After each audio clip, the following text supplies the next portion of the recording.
Learn about how seniors in Volusia County are getting connected with healthcare services. We know that of the major illnesses with seniors, hips, heart, depression, diabetes, and dementia, the only thing that's positive to slow those things down is exercise. Then we'll talk with Mary Woods, a member of a group of retired teachers that is providing guidance to the next generation of educators. We have our club members volunteering for just about anything you can imagine. But first, ordinary people doing extraordinary things with Growing Bolder. There literally is, Diane, an entirely new life stage that has never existed before in the history of humankind.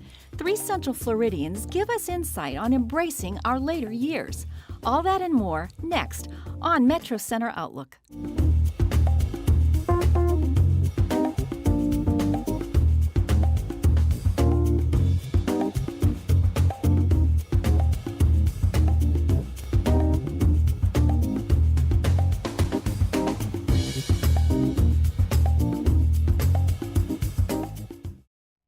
Hello, I'm Diane Trees.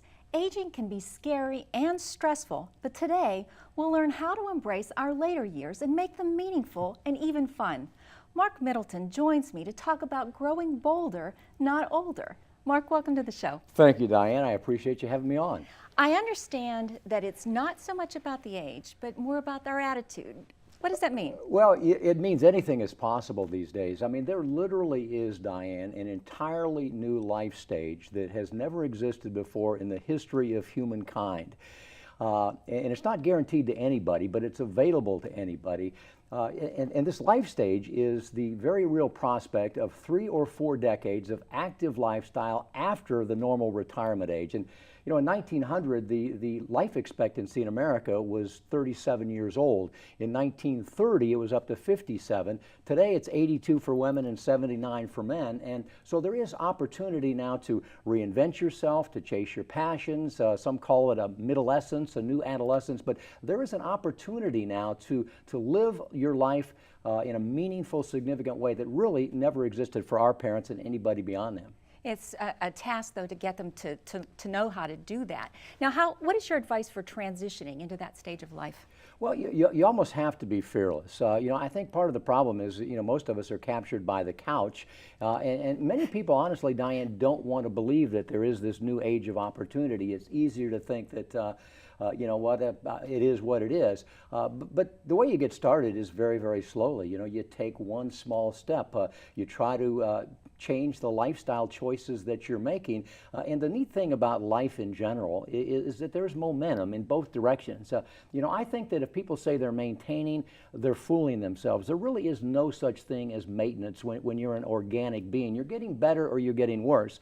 And it may not be fast in either direction, but there is momentum in both directions. So to get started, just get up and start moving. Start eating a little bit better. Start chasing your passions. And if you don't know what your passions are, a great place to start is to revisit your youth, because you know the things that we wanted to do, the things that we were attracted to when we were kids, we were attracted to for a reason.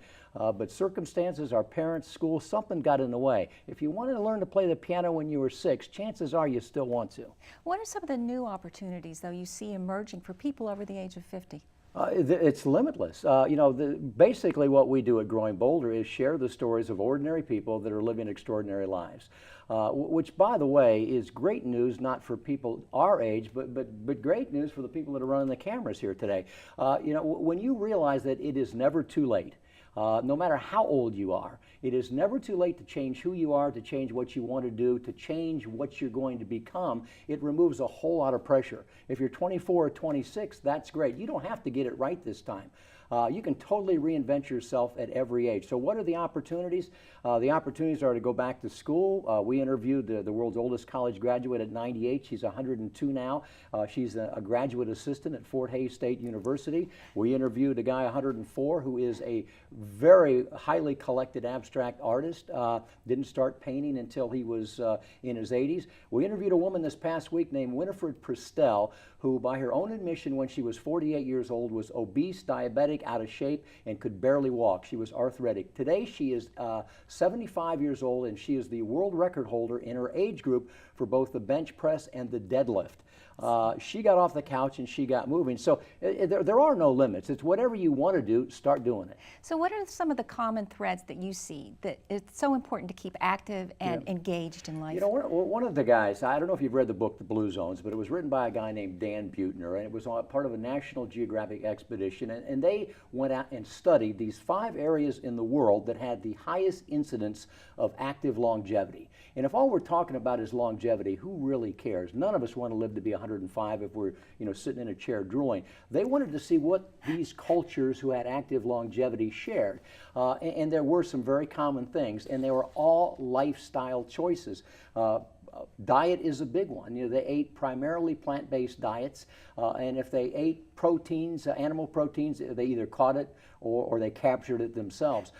They were not rich. They didn't eat processed foods. They all had to move because that was how they made their livelihood. They were socially engaged. You have to stay connected with people as you get older.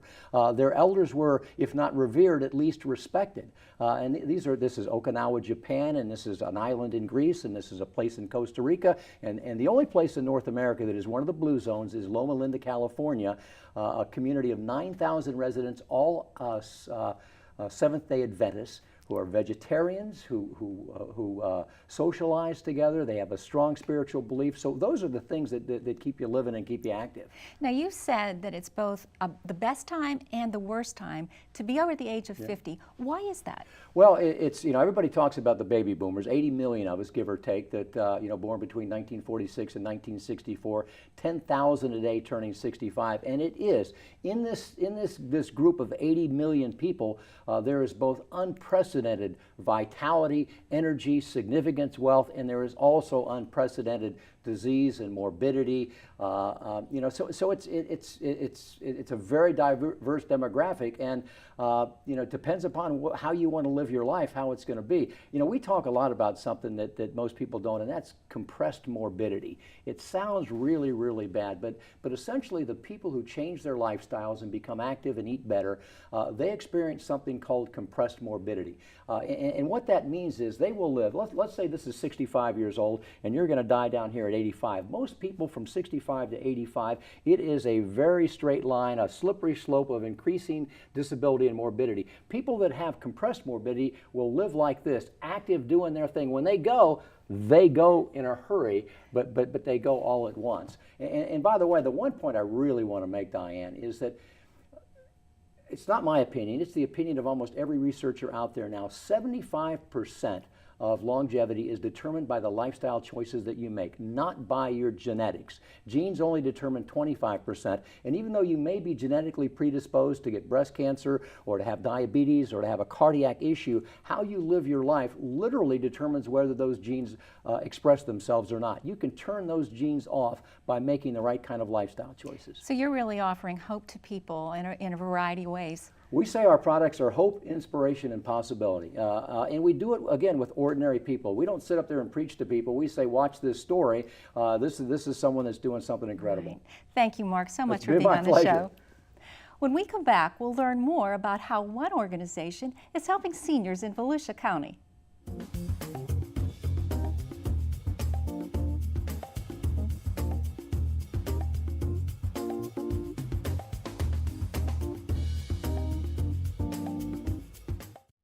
Doug Beach leads the Volusia Council on Aging in providing health and welfare services to seniors throughout Volusia County. Doug, welcome to the show. Thank you. Thanks for having me.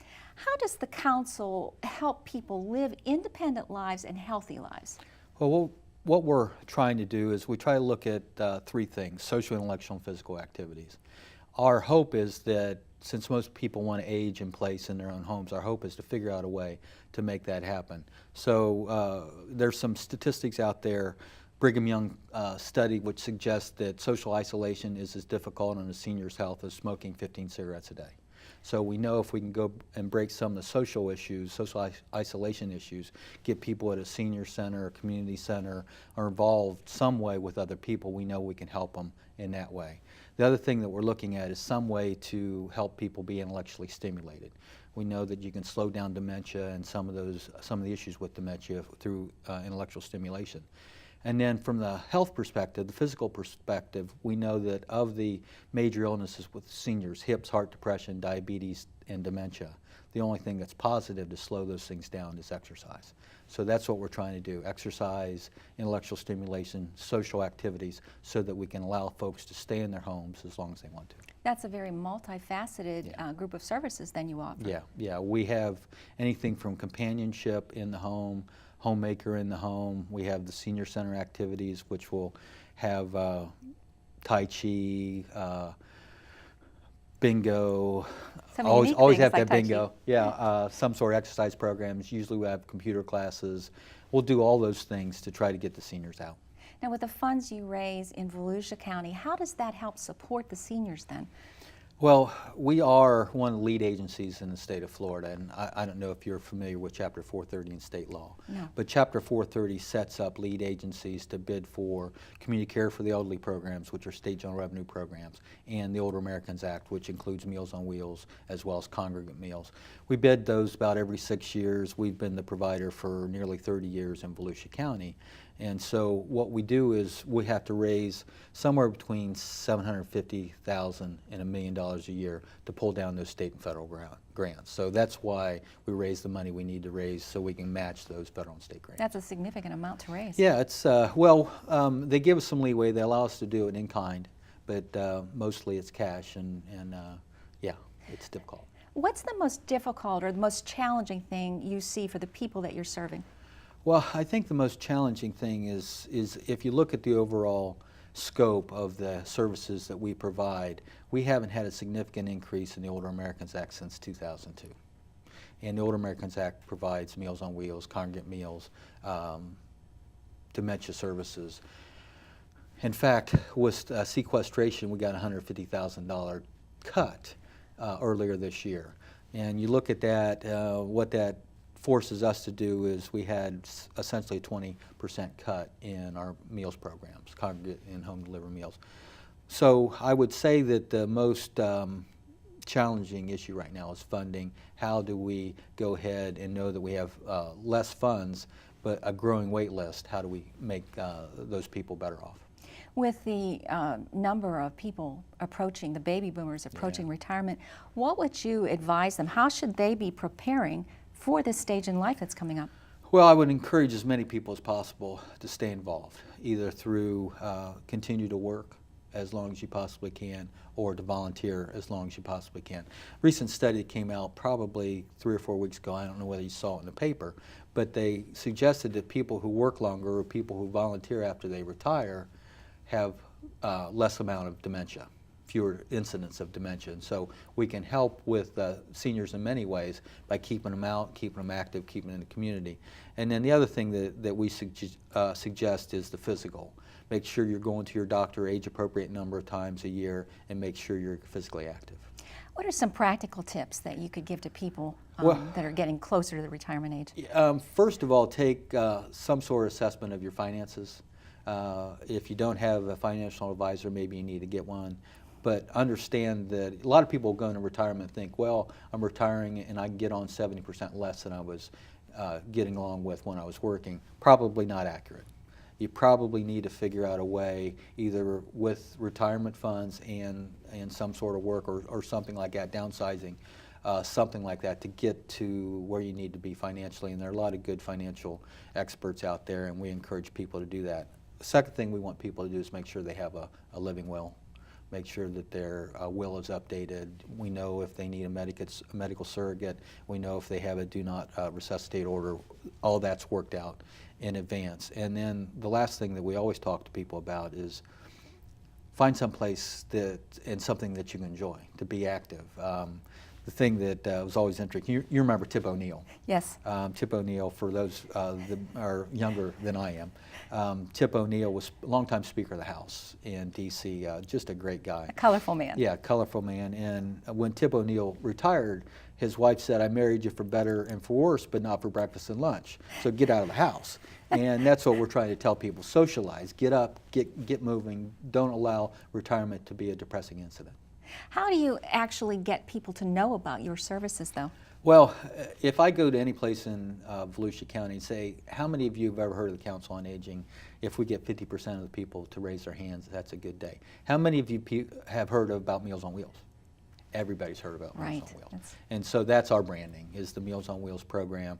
And a lot of people need Meals on Wheels after they've been in the hospital for a short period of time, or just want to do something for a neighbor. They call us and we'll do an assessment, go out and figure out what the person needs and get services in as quickly as possible. How are the programs like Meals on Wheels going to change? Do you anticipate that they will? The problem's going to be funding. And what we're trying to tell everybody is that if you need a hot meal, we can get one to you for $8 a day. Not very expensive, and the point is, and you'll have some socialization with it. We'll have a volunteer driver come out and drop the meal off. You should probably get that as quickly as possible. Don't delay just because you want to get on a wait list and wait for services. So we encourage people to go ahead and pay if they can out of their pocket. We'll put them on a wait list, and when a slot comes up, we'll get them in that slot as quickly as possible. Thank you, Doug, so much for being Thank on you. the show. Appreciate it. After the break, we'll learn how retired teachers from the villages are giving back by educating the next generation of teachers.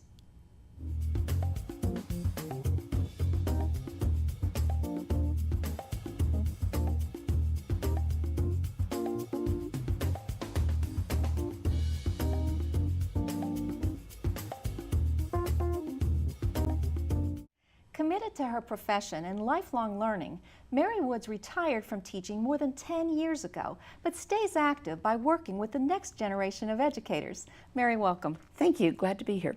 Give us a little background on your teaching experience, your educational experience. Okay, my teaching experience is somewhat unique. I started out as a volunteer preschool teacher and started the program, wound up with 60 children and 5 other teachers. Then went back to college and finished my degree. Taught in elementary school for 10 years, moved to Austin, Texas, and I taught GED to mothers who were on welfare. And then moved to South Florida and went to work for the Broward Employment and Training Administration, which is now the Workforce Board. And that was responsible for reemployment, retraining and reemployment for unemployed workers. So you've had quite a variety of educational experiences, not just the classroom, Absolutely. the typical classroom kind of thing. Absolutely. A great need for that. And everyone was different and everyone was fun. Now you are retired, but you've chosen to still stay active in the educational profession. Why that choice? Education is what I love, and in every form that I was involved in. And so shortly after moving to the villages, the Retired Educators Club was started, and I immediately got involved. And it's been a real joy. I've been president for 5 years and just love working with all the other educators, connecting them with volunteer work. I also do some volunteer work myself as a teaching GED prep, as a tutor, and working on several boards, helping people. Was that something you had in mind when you moved there? Did you know about it or just sort of stumble into this Didn't activity? know about it at all, but I knew I'd be doing something. I've always liked volunteering, and I knew I would never be able to just sit and knit. It was going to be a very active retirement, and I was fortunate to be able to retire at 58, so I knew there were going to be a lot of years left to be an active retiree. Right, and a lot of experience to give back. I hope so. Yes. What are some of the activities that your group does? We are primarily a social club. However, our one common factor is education. We have people in the club who were everything from preschool teachers through to school superintendents, college professors, professors of medical school, the whole gamut. But everybody has education and a love of education in mind. So we have a lot of speakers that are related to what's happening in education, what are the issues. We had a panel of principals come and talk to us about what are the things that are the greatest challenges, because every state is different, And we have a variety of speakers, hopefully related to children and how to help children, or related to education in some way. But a number of our speakers are also fun. We had a teacher come who was a retired teacher who hiked the entire Appalachian Trail and told us of his adventures, which was fun. But he now goes around to schools and does that. So you're because learning. it's in everybody's blood. You're learning at the same time. You're saying you bring a lot of these people in that maybe discuss policy or all the changes that we've had in education. Absolutely, because people want to stay on top of it. But again, our purpose is a social club. So it's fun, and we try to keep things light and fun, but we kind of introduce them to things. Every speaker that comes pretty much talks about volunteer opportunities.